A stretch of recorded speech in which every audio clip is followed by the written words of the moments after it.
Welcome back to another episode of Rock Boys Football. USC getting it done again in the transfer portal, landing formerly top 120 nationally ranked cornerback Trequon Fegans, formerly from Alabama in the 2022 class, moving across the country, joining Lincoln Riley and the USC Trojans.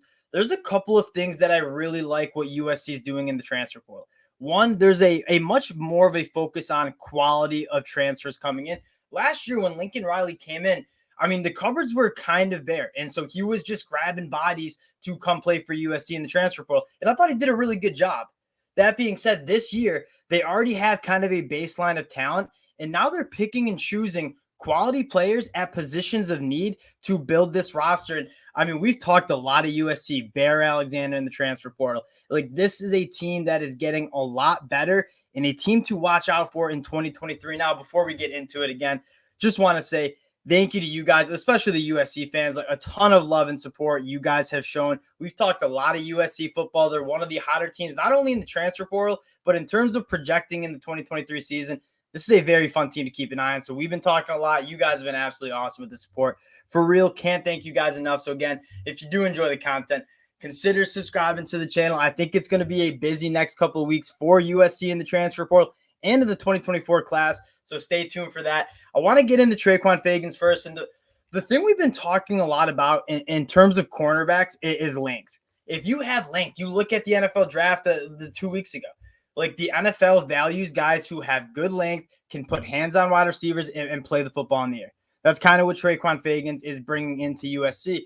And not only is he a guy that has already played at the SEC level in practice, he's going to be a guy that it kind of comes into a cornerback room where you had some sort of question marks. And that's the next thing I like most about what USC is doing, is they're not just grabbing random players. They're taking a look at this depth chart, specifically on the defensive side of the ball, and saying, where do we need to get better in order to win a national title in 2023? That's the front seven and the secondary, right? And you go get a guy in Anthony Lucas. You go get a guy in Bear Alexander. Jack Sullivan from Purdue completely bolstered this front seven. Mason Cobb at linebacker from Oklahoma State is a phenomenal get as well. And then towards the back end, Christian Roland Wallace coming over from Arizona, and now Trequon Fegans.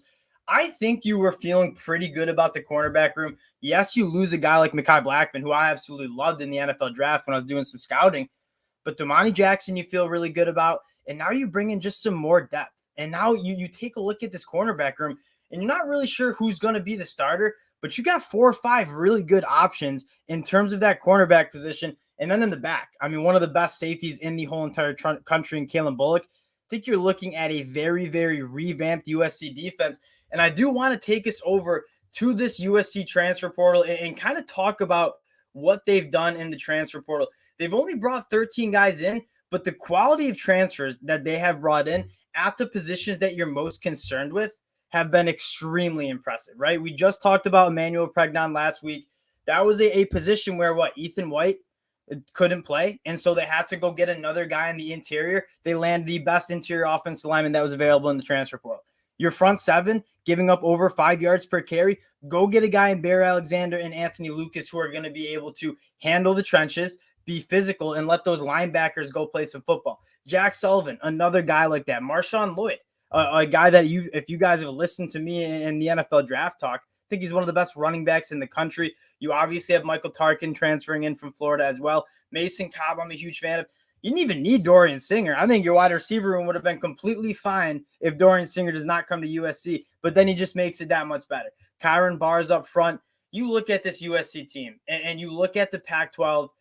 This is the team I think to beat. And we just talked about Oregon, and I'm a big fan of Oregon. I think they've done a really good job recruiting the high school ranks. I think they also did a really good job in the transfer portal. But what we've talked about with USC every time we talk about them is you just need an average defense. You take a look at the offense and what they have. Lincoln Riley, the best offensive play caller, for my money, in the country. You have the best quarterback in the country in Caleb Williams. You surround him with countless guys who are going to be NFL draft picks. Brandon Rice, Mario Williams, Dorian Singer, Zachariah Branch will be an NFL draft pick in 3 years. Taj Washington, I think, is a stud. You have Deuce Robinson coming in at that tight end spot who's going to play early and often for USC. I think the offensive line, extremely underrated. Last year, I thought it was extremely underrated as well. You saw the Twitter memes, right? Slow down for a sec. You saw the Twitter memes saying that USC is just going to play 7-on-7. They don't have anyone on the offensive line. Andrew Voorhees, Brett Nealon, Jonah Monheim has been one of the best tackles in the country. This offensive line is very, very good. I think this offense has a chance to break some records in terms of yardage per game, points per game. That's how talented. You can't surround a quarterback like Caleb Williams with all the talent they have, the plays coming in from Lincoln Riley, and not expect an offense to score 50-ish points per game. The offense is going to be incredible to watch. What we've been saying, and kind of the whole story of this USC offseason, is Alex Grinch in the defense. And I'm not even saying USC has to have a top 25 defense. I'm just saying they got to be average, right? Because the one reason or one avenue you can see teams beating USC, they're not going to win in a shootout. Like, if you're just going to try to outscore USC, I don't think it's going to work. How do you beat USC, and how did Utah beat USC in the Pac-12 championship game? For granted, Caleb Williams, the injury kind of helped, was running the football, right? Running the football, keep that clock ticking. Don't let Caleb Williams even touch the football. That's kind of the recipe to beat a team like USC. I think Lincoln Riley noticed that and said, we got to get better up front. We cannot be allowing 5 yards per carry to opposing running backs. That's exactly what they did. I mean, you're going to see a completely new front seven.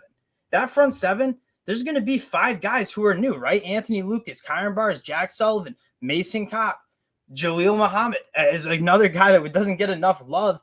It's going to be a completely new front seven that I think is going to be much better against the run. You combine that with grabbing 2 guys in the transfer portal and Christian Roland Wallace and Trequon Fegans on the back end. Damani Jackson, hopefully he's healthy. Shout out to Damani Jackson. As a Michigan fan, wanted him very badly. Unfortunately, we couldn't get him. So rooting for him at USC. Like, this is a really good football team. And we talk about this a lot. There's not too many teams in college football that don't have holes, right? I think Michigan's one of those teams. I think Georgia's probably one of those teams. You even take a look at Ohio State. You don't know who their quarterback is. They have missing tackles. You don't know who their tackles are going to be. There's not many teams that have a complete depth chart where you feel pretty good at every level of that team that they're going to be solid. I think USC in the transfer, I think when the season ended, I think you had some question marks. But with these 13 transfers coming in, I don't think you have that many question marks about any holes in this USC roster. I mean, they brought in legitimate starters at every single level of this defense. They got a lot better in the transfer portal already from a very, very good team to finish out the 2022 season. I think the coolest part about this is, like, this isn't going to come easy to USC. Like, I really do think the Pac-12 is loaded. Like, as much as you guys are the USC fans listening don't like Oregon, Washington, like, those are really good football teams. Michael Penix, Bo Nix. And my mind, I think there's 3 or 4 top 15 teams nationally in the Pac-12. So USC is going to need to earn it. But in my mind, just looking at on paper at this depth chart, this is probably the team to beat in the Pac-12. A revamped defense combined with a phenomenal offense. This is going to be a very fun team to watch. I can't wait to watch Pac-12 for an East Coast kid, like at Pac-12 after dark. I cannot wait to watch some of these games again. Appreciate the USC fans checking the fellas out. If you do enjoy the content, consider subscribing to the channel. Again, a lot of Pac-12, a lot of USC football talk, I think, coming, because this is a conference and a team to watch. Appreciate you guys checking us out, and we'll talk to y'all later.